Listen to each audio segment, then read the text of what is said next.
Karen Reed will go to trial in just 2 weeks. This afternoon, her latest motion to dismiss the case was denied. Reed is accused of killing her police officer boyfriend, John O'Keefe, in Canton more than 2 years ago.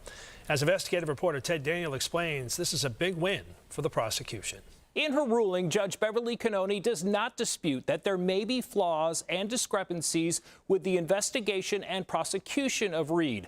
But in her opinion, there was no malicious intent to harm Reed, and she believes the evidence was strong enough to support the second-degree murder indictment.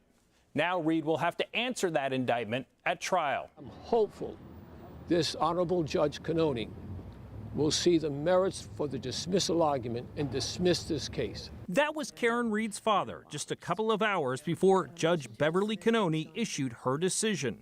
In the ruling, Cannoni writes, given the extensive evidence supporting the indictments to the extent that the Commonwealth improperly put before or withheld any evidence from the grand jury, it is unlikely that it affected the outcome of the proceedings. As for the defense argument that investigators on the case have personal connections and family ties to witnesses, Cannoni writes, the defendant has not pointed to any case law that suggests a police officer's credibility is greatly undermined if he knows witnesses in a case. Cannoni points to the findings of a separate federal investigation that found one of the witnesses, Jennifer McCabe, Googled how long to die in cold hours before she called 911 to report that O'Keefe's body had just been found.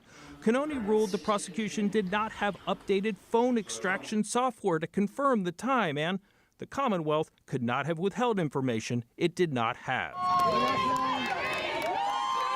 When the trial happens, the area around the Dedham Courthouse may be off limits for Karen Reed supporters. The Norfolk DA's office wants a 500-foot buffer zone to shield jurors. The distance is more than a football field. I reached out to David Yannetti, one of Reed's lawyers. He tells me he has no comment about the motion to dismiss being denied.